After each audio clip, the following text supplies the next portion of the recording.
Central Illinois, 1829. While his neighbors raced to throw up quick log cabins before winter, Thomas McBride was still hauling clay in late September. They called his plan foolish. They called him wasteful. Instead of a neat iron stove with a slim pipe like everyone else, he built a chimney the size of a room, 6 feet wide, 2 feet thick, rising 18 feet above his cabin roof. Sticks cribbed log cabin fashion packed with 4,000 pounds of clay and straw. His neighbors with their modern stoves finished their heating systems in 3 days. McBride spent 8 days building what they called a mud pile. Then December 29th, 1830 arrived. Snow fell for 3 days straight, 4 feet deep on the level, drifts 20 feet high. The deep snow winter had begun, 7 months of cold that would become legendary. Iron stoves burned through cord after cord of precious firewood, yet families woke to ice forming in their water cups. Standard thin chimneys cracked and caught fire, forcing settlers to pry them off with poles to save their cabins. But that ridiculous mud chimney, it heated McBride's entire house with half the wood his neighbors burned, staying warm to the touch 12 hours after the fire died. By February, those who had mocked the mud wall were sleeping on his floor to survive. What did this Scots-Irish farmer understand about heat and thermal mass that everyone else missed? And how did his primitive wall become the reason half the settlement saw spring? If you value stories of practical wisdom that stood the test of time, make sure to subscribe. We've got more documented accounts worth remembering. Thomas McBride first understood the problem during his second winter in Illinois, 1828 to 29, when his hastily built cabin nearly killed his youngest child. The 16 by 18-foot log structure followed standard frontier practice: thin walls, a narrow stick and clay chimney barely 2 feet square, and an iron stove positioned against the wall like everyone said was proper. McBride had burned through 10 cords of wood that winter, feeding the stove every 2 hours through the night, yet still woke to frost on the inside walls 3 feet from the fire. His 3-year-old daughter developed a cough that wouldn't break, her breath steaming in the dark corners where the stove's heat never reached. The crisis came in February when a week of sub-zero weather pushed his crude heating system beyond its limits. The narrow chimney, built with oak sticks and daubed with whatever clay he could scrape from the creek bank, began cracking from the constant thermal stress. Smoke backed into the cabin, forcing the family to choose between suffocation and freezing. One night, sparks ignited the wooden cribbing beneath the clay, and McBride found himself jamming a fence rail under the burning chimney mass, prying it away from his cabin wall to save the structure. His family spent the rest of that brutal month huddled around a makeshift fire pit, burning furniture to stay alive. Spring brought shame along with the thaw. Neighbors who had prospered through the same winter with similar stoves shook their heads at McBride's charred cabin wall. Jacob Flanders, who owned the finest iron stove in the settlement, suggested McBride simply hadn't built his chimney properly. "Stick and clay work is tricky," Flanders explained, pointing to his own neat brick flue that rose cleanly from his stove. "You need proper mortar, not creek mud." The circuit-riding preacher, Reverend Eli Ward, was gentler but equally clear. McBride should replace his ruined chimney with brick or stone as soon as he could afford it, like any respectable settler. But McBride remembered something different from his journey west. 3 years earlier, passing through Cherokee territory in eastern Tennessee, he had sheltered during a blizzard in what the white traders called a hothouse, a native winter dwelling with walls daubed 6 inches thick with clay and tempered grass. Despite burning only a small fire in the center, the structure stayed comfortably warm all night, the thick earth walls radiating heat long after the flames died. The Cherokee builder, a man called Standing Elk, had explained through gestures and broken English that white men built cold houses, thin walls that let heat escape as fast as fire could make it. Standing Elk had shown McBride how the thick clay walls worked like stones around a campfire, absorbing heat during the burning and giving it back slowly through the dark hours. The principle was simple. Instead of heating air that rushed up a narrow chimney and out into the night, heat the wall itself. Make the wall so thick with clay that it becomes a giant heated mass. radiating warmth in all directions for 12 hours or more. McBride had filed the lesson away, thinking it interesting but primitive. Now, staring at his destroyed chimney, he realized Standing Elk had been teaching advanced engineering disguised as traditional craft. Through the summer of 1829, McBride planned his radical reconstruction. He would build not just a chimney, but a thermal mass the size of a small room, 6 feet wide at the base, 2 feet thick, rising 18 feet above his cabin roof. The fireplace opening alone would be 5 feet across and 4 feet high, deep enough to cook for his family and wide enough to throw serious heat against a massive clay backing wall. He calculated the clay requirements: nearly 4 tons of dried material, mixed with straw for binding and oak sticks for structural support. His neighbors watched the preparation with growing disbelief. McBride spent August cutting hundreds of 2 to 3 foot oak sticks, splitting them to thumb thickness, and seasoning them in the sun. He hauled wagon load after wagon load of clay from a good bank 2 miles upstream, mixing it with sand and chopped prairie grass according to techniques he had observed among Cherokee builders. When Jacob Flanders asked why any man needed a chimney bigger than a corn crib, McBride tried to explain about thermal mass and heat storage. Flanders laughed outright. "Chimneys are for smoke, Thomas. If you want heat, buy a bigger stove." The mockery intensified when construction began in September. Following traditional cat and clay methods documented across the frontier, McBride cribbed his oak sticks log cabin fashion, creating a wooden framework 6 feet wide and 15 feet tall. Then came the methodical work of daubing, pressing wet clay mixed with straw into every gap between the sticks, building up thickness, layer by layer. The firebox he lined with salvaged brick and fieldstone, but from 4 feet up, the entire mass was clay, straw, and wood. Neighbors started calling it the mud pile and referring to McBride as Mudwall Thomas at the trading post. Even McBride's wife, Sarah, worried about the social cost. "They think we've lost our minds," she told him one evening as he shaped the chimney's upper taper with wet clay. "Reverend Ward says cat and clay chimneys are what poor folks build when they can't afford proper masonry." McBride smoothed another layer of clay and considered his response. Finally, he pointed to their 3 children sleeping peacefully in beds that had been arranged near the future location of the great chimney's back wall. "I nearly lost Mary to the cold last winter," he said quietly. "If this mud pile keeps her warm, I don't care what they call me." The work stretched through October. 8 full days of coordinated labor, including the hauling of nearly 5,000 pounds of clay and the cutting of timber for the wooden framework. When finished, the chimney dominated the north wall of McBride's cabin like a small fortress, its clay surface still drying and settling into final hardness. Neighbors shook their heads at the sight. Jacob Flanders calculated that McBride had invested more labor in his chimney than most men put into their entire cabins. "You'll smoke yourselves to death with that contraption," he predicted, "or it'll fall down and crush you in your sleep." But Thomas McBride, running his hand along the massive clay wall that would soon be tested by winter, thought of Standing Elk's patient teaching and the warm Cherokee hothouse that had saved his life years before. He had built something that looked primitive to his neighbors' eyes, but incorporated thermal engineering they didn't understand.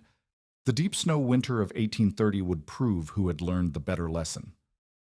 The first test came in late October 1829, when nighttime temperatures dropped to 15 degrees and neighbors began their familiar ritual of round-the-clock stoking.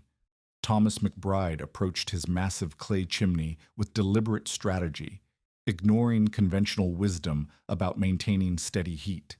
Instead of feeding small fires constantly like his neighbors, he built one intense blaze each evening for 3 hours, loading the 5-foot-wide firebox with split oak and maple until flames roared against the clay fireback. The thick walls absorbed the heat slowly but steadily, their temperature climbing throughout the burn. By 9 o'clock, when families throughout the settlement were banking coals for the night, McBride deliberately let his fire die to embers.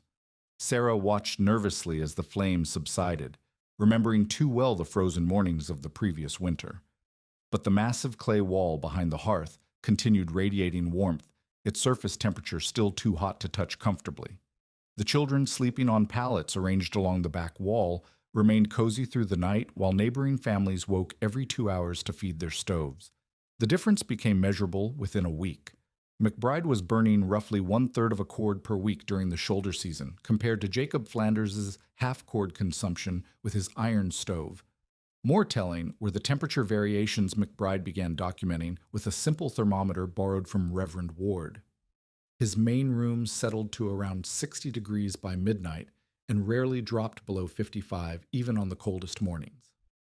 Flanders's cabin, by contrast, swung between 70 degrees near his stove during active firing and 45 degrees in the far corners when the fire burned low.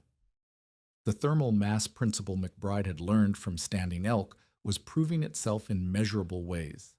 Clay possessed what modern engineers call high specific heat capacity. It required significant energy to warm, but released that energy slowly over many hours.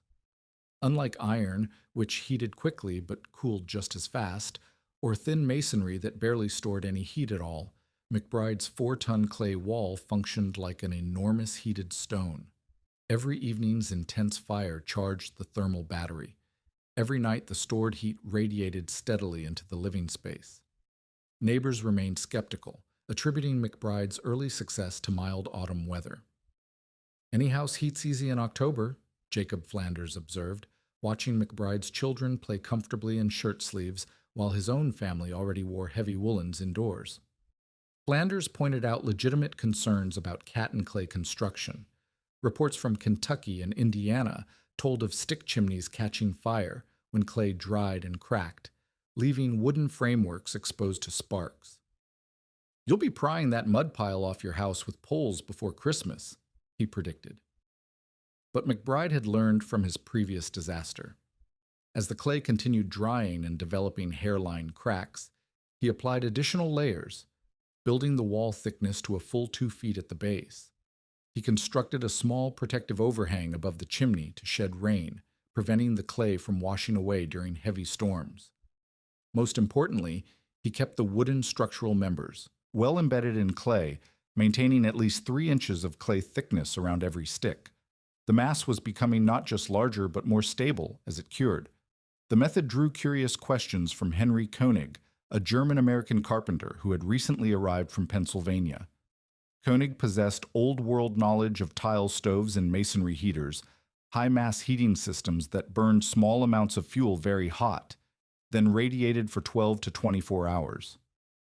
"In the old country, we build stoves from brick and tile that work much like your clay wall," Koenig explained, running his hands along the warm surface hours after McBride's fire had died.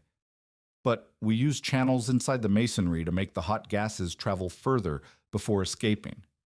This conversation sparked McBride's next innovation.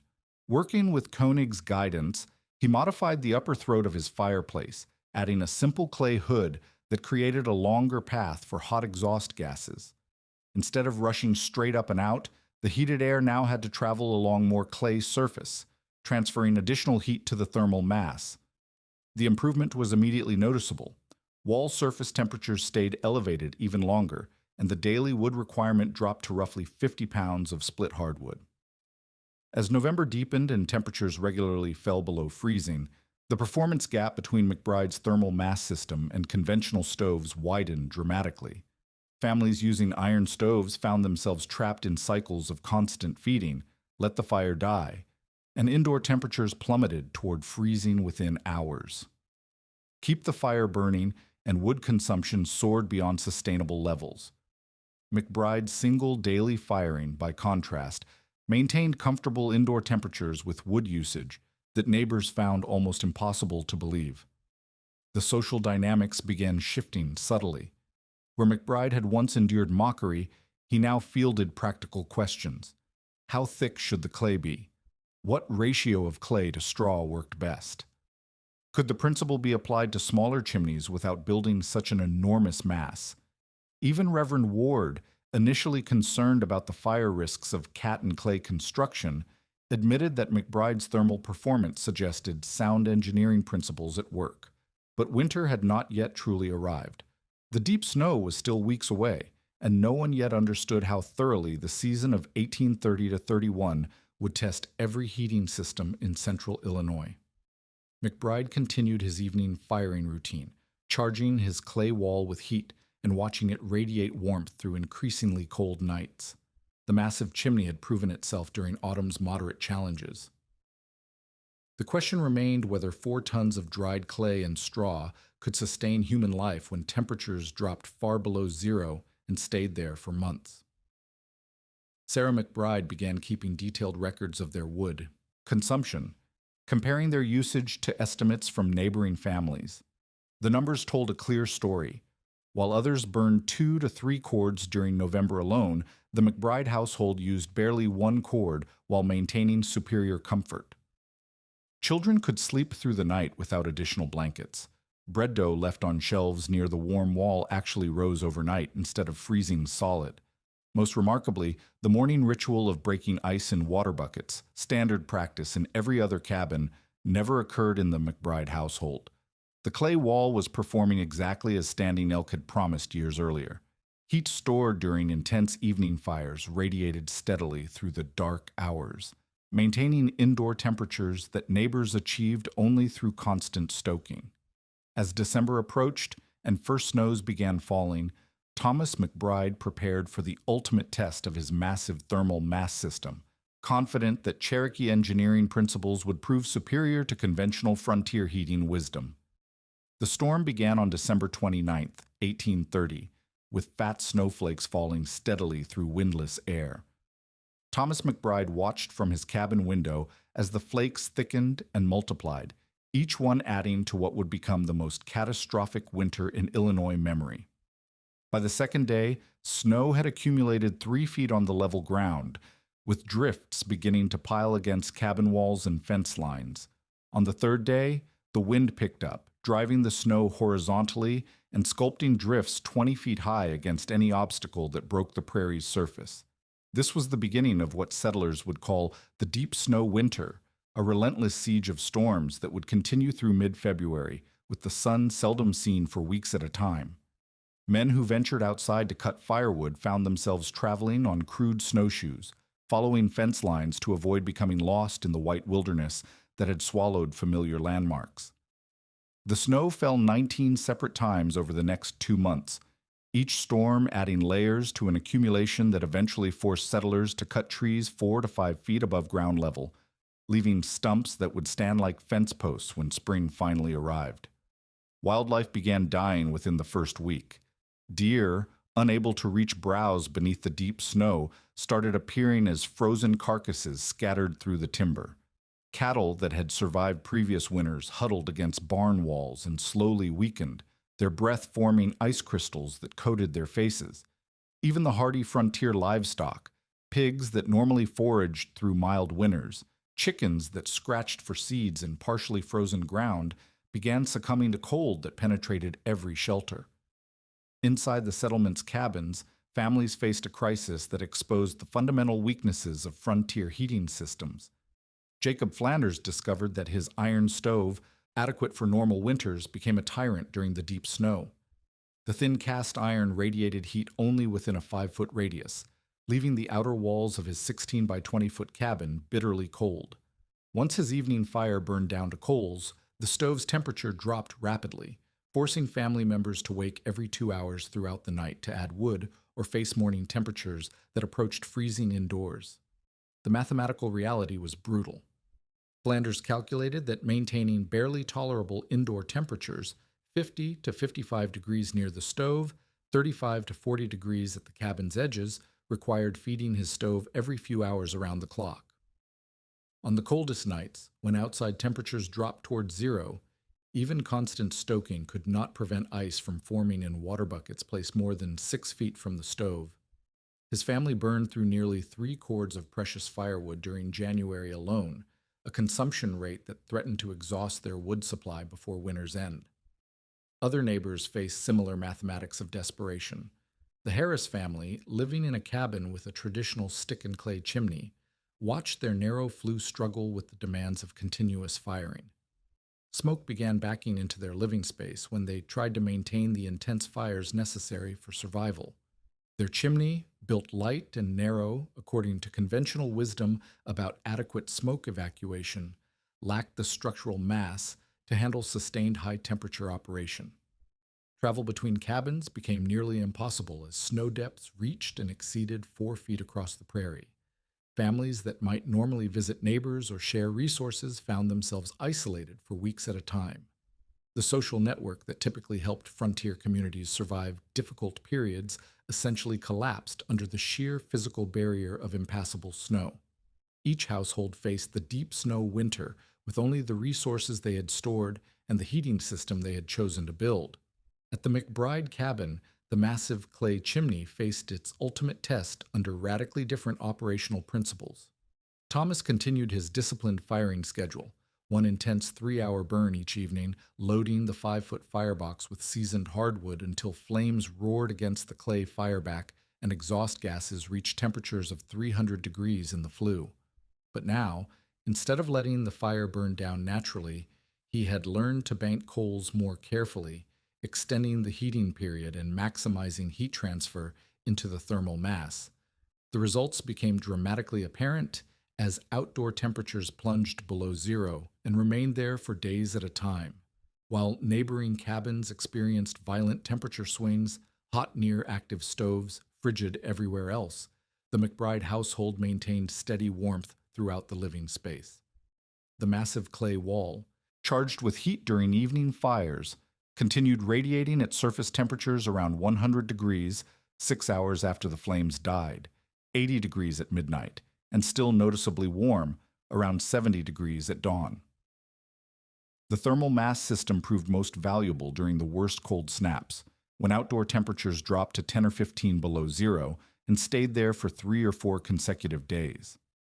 During these periods, families with iron stoves faced an impossible choice: burn wood continuously at unsustainable rates, or accept indoor temperatures that approached the freezing point. McBride's single daily firing, consuming roughly 60 pounds of split hardwood, maintained indoor temperatures that never dropped below 50 degrees even during the most severe weather. The clay wall's performance exceeded even McBride's expectations in ways that suggested sophisticated thermal engineering. Bread dough placed on shelves against the warm wall continued rising throughout the night instead of freezing solid like yeast-based foods in neighboring cabins. Wet clothing hung near the clay surface dried completely by morning, while similar garments in stove-heated cabins remained damp and sometimes frozen stiff. Most remarkably, the morning ritual of breaking ice in indoor water containers, a daily necessity for every other family in the settlement, never occurred in the McBride household.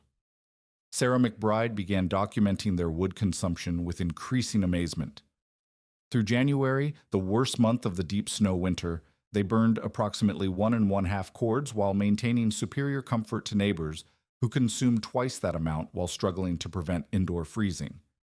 The massive clay wall was performing exactly as Cherokee thermal engineering principles predicted, storing large amounts of heat during intense fires, then releasing that energy slowly and steadily through the long, cold hours when other heating systems failed. But the true test of McBride's unconventional system would come not just in its ability to heat his own family, but in its capacity to sustain life when neighboring heating systems began failing catastrophically, forcing desperate families to seek shelter wherever warmth could be found. By the second week of February, 1831, the mathematics of survival had turned desperate for most families in the settlement. Jacob Flanders faced a crisis that exposed the fundamental flaw in iron stove heating. His wood supply was disappearing faster than winter itself. Travel through waist-deep snow to reach standing timber had become nearly impossible, forcing men to venture out on crude snowshoes for increasingly dangerous wood-gathering expeditions. Flanders calculated grimly that his remaining cordwood might last another 3 weeks if he rationed fires carefully, but rationing meant accepting indoor temperatures that dropped toward freezing every night. The Harris family discovered an even more immediate problem with their traditional stick-and-clay chimney. Desperate to stretch their dwindling wood supply, they began burning smaller, cooler fires that produced inadequate draft in their narrow flue. Smoke backed into their cabin regularly, forcing them to choose between suffocation and freezing. Worse, The constant thermal stress from weeks of intense firing had opened cracks in their lightly built chimney, exposing the wooden cribbing beneath the clay daub to direct flame contact. On February 14th, their worst fears materialized. Sparks from an overloaded fire ignited the dried oak sticks that formed their chimney's structural framework. Flames began spreading through the wooden cribbing faster than the Harris family could respond. Following documented frontier practice for chimney fires, they grabbed fence rails and began prying the burning chimney mass away from their cabin wall, desperately trying to separate the fire from their only shelter. The operation succeeded in saving their cabin, but left them with no heating system at all during the worst weather anyone could remember. Similar failures cascaded throughout the settlement as February's relentless cold pushed every heating system beyond its design limits. The Williams family's brick chimney developed cracks that allowed deadly carbon monoxide to seep into their living space, forcing them to abandon indoor fires entirely. Another neighbor's iron stove fired continuously for 6 weeks, cracked along a seam, and began leaking smoke that made their cabin uninhabitable.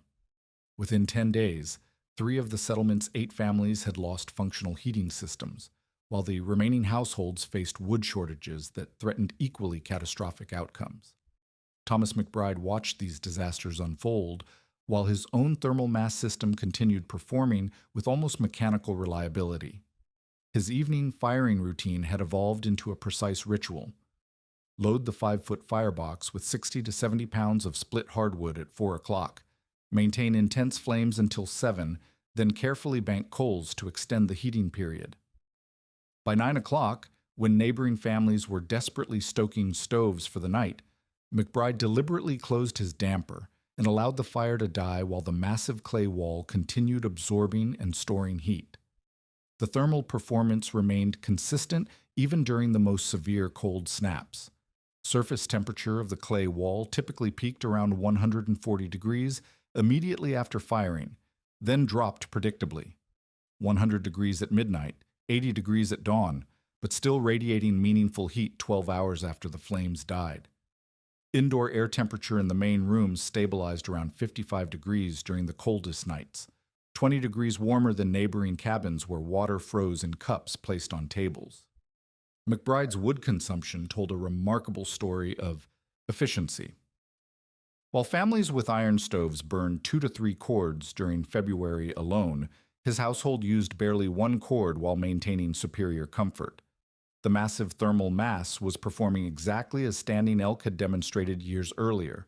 Store large quantities of heat during intense fires, then release that energy slowly throughout the night when conventional heating systems failed. The crisis reached its peak during a 4-day blizzard that began February 18th.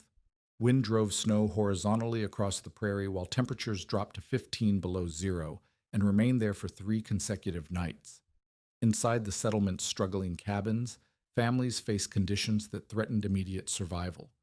The Harris family, still without a functional chimney, huddled around a small fire pit they had built inside their cabin, burning furniture to generate minimal heat while smoke filled their living space. At 2 o'clock on the morning of February 21st, Jacob Flanders made a decision that would forever change how the community viewed McBride's unconventional heating system. His stove had burned through the last of his carefully rationed wood, and ice was forming on the water bucket beside his children's bed. Swallowing pride that had sustained months of mockery, Flanders wrapped his youngest child in blankets and began the dangerous trek through chest-deep snow to the cabin with the mud chimney. McBride opened his door to find 3 families standing in the howling wind: the Flanders household, the Harris family, and the Williams children whose parents had succumbed to carbon monoxide poisoning the previous week. 12 people total, including 6 children, all seeking shelter in the one cabin where warmth still existed. Without hesitation or comment about previous mockery, McBride moved his family's bedding to make floor space and put another pot of stew near the coals that still glowed in his massive fireplace. The contrast was immediately apparent to everyone who entered. Despite housing quadruple its normal occupancy, the McBride cabin maintained temperatures that felt tropical compared to the frozen structures they had abandoned. Children stopped shivering within minutes of entering. Frost that had formed on their beards and eyebrows melted in the radiant heat that continued emanating from the clay wall hours after the evening fire had died. Most remarkably, 12 people could sleep comfortably in the single room because the thermal mass heated the entire space evenly, not just a small radius around an active fire. For the next week, the massive clay chimney sustained life for the entire surviving population of the settlement. McBride's wood consumption increased only moderately despite the additional occupants, because he was heating one well-designed thermal mass system instead of multiple failing stoves and chimneys. The daily firing schedule remained the same: one intense evening burn that charged the clay wall with enough stored heat to keep everyone warm through the night. The psychological impact was as significant as the thermal performance. Men who had spent months mocking the mud pile now experienced firsthand the engineering principles that made it superior to conventional heating systems. They felt the clay wall's surface temperature, still warm to the touch 12 hours after the fire died. They watched their children sleep peacefully without the constant fire tending that had exhausted families in stove-heated cabins. Most importantly, they witnessed wood consumption that remained sustainable even when supporting multiple families. By the time the deep snow winter finally began breaking in early March, the settlement's survivors had learned an unforgettable lesson about thermal mass, heat storage, and the practical wisdom embedded in traditional building techniques. The man they had called Mudwall Thomas had become their savior, and his massive clay chimney had proven itself the most sophisticated heating system in central Illinois. The thaw began gradually in mid-March 1831, revealing a landscape transformed by 7 months of unprecedented snow accumulation. When the final drifts melted in early April, settlers discovered the stubble of trees cut 4 to 5 feet above normal ground level, silent testimony to snow depths that had buried familiar landmarks for months. Scattered across the timber were the bones of deer, cattle, and wild game that had perished during the siege, their carcasses preserved in the deep freeze until spring's warmth began the work of decomposition. Jacob Flanders emerged from the McBride cabin to survey the ruins of his own homestead with new understanding. His iron stove sat cold and cracked in a structure that bore scorch marks where desperate late winter fires had nearly ignited the walls themselves. The mathematical reality was undeniable. His heating system had failed catastrophically, consuming 3 times the wood that McBride's thermal mass system required while providing inferior comfort and nearly causing his family's death. The mockery he had heaped on the mud pile now seemed like dangerous ignorance. Throughout the settlement, similar reckonings were taking place. Of the 8 families that had entered the deep snow winter, only 6 had survived. 2 households had succumbed to carbon monoxide poisoning when their heating systems failed and they resorted to indoor fires without adequate ventilation. 3 families had lost their heating systems entirely to structural failures, cracked chimneys, smoke-back problems, or fires that consumed the heating apparatus itself. Only Thomas McBride's massive clay chimney had functioned reliably throughout the crisis, ultimately sheltering 12 people during the worst weeks when conventional heating systems collapsed. The informal tally of winter's damage revealed the scope of the crisis. 4 cabins required complete chimney reconstruction. 2 families needed new iron stoves to replace equipment that had cracked under thermal stress. Most significantly, every household using conventional heating had burned between 2 and 4 cords of wood during February alone, while McBride's thermal mass system had sustained 12 people using roughly 1 1/2 cords during the same period. The efficiency difference was not marginal. It represented the gap between survival and death. Henry Koenig, the German-American carpenter who had recognized the European masonry heater principles in McBride's design, became the first neighbor to request detailed construction guidance. Koenig possessed both the technical knowledge to understand thermal mass engineering and the practical skills to adapt McBride's cat and clay technique to more durable materials. Through careful questioning, he learned the critical specifications: minimum clay thickness of 2 feet at the base, proper ratios of clay to straw for binding, and the importance of cribbing oak sticks in log cabin fashion to create structural integrity. But Koenig also saw opportunities for improvement. Working with McBride through the summer of 1831, he developed a hybrid design that combined the thermal mass principles of the mud chimney with more permanent masonry construction. His version used brick for the firebox and lower flue, surrounded by a thick mass of clay and stone that provided the same heat storage capacity with greater structural stability. The result looked more respectable to settlers who remained skeptical of pure cat and clay construction while delivering identical thermal performance. Word of the mud chimney's performance during the deep snow winter spread beyond the immediate settlement through the networks of circuit-riding preachers, traders, and new settlers arriving from the east. Reverend Eli Ward, who had initially warned against the fire risks of stick and clay construction, now included the story of McBride's thermal mass system in his sermons about practical wisdom and learning from diverse sources of knowledge. His account emphasized both the technical success of the design and the social lesson about dismissing unfamiliar but effective techniques. The adoption pattern followed predictable lines of social acceptance. Koenig's more respectable brick and clay hybrid attracted settlers who wanted improved heating efficiency without the stigma of building a pure mud pile. Other neighbors began modifying their existing stoves by surrounding the flues with thick masses of clay or stone, effectively creating smaller thermal mass systems that stored and radiated heat for several hours after fires died. Even Jacob Flanders, rebuilding his heating system, chose to surround his new iron stove with a thick masonry mass that functioned as a miniature version of McBride's wall. By 1835, variations of the thermal mass principle had appeared in trading, posts, taverns, and larger farmhouses throughout central Illinois. Henry Koenig advertised his services as a builder of warm wall chimneys and found steady work constructing heating systems that combined conventional masonry appearance with high-mass thermal storage. The practical advantages were undeniable: reduced wood consumption, more even heat distribution, and the ability to maintain comfortable temperatures with single daily firings rather than constant stoking. The technical principles gradually became understood in practical terms that frontier builders could apply.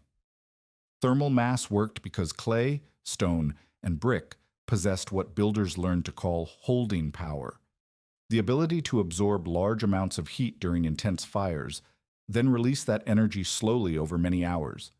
The thicker the mass, the longer the heat storage period.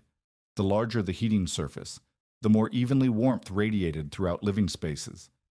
These concepts, once dismissed as primitive mud and stick work, were recognized as sophisticated engineering disguised in simple materials.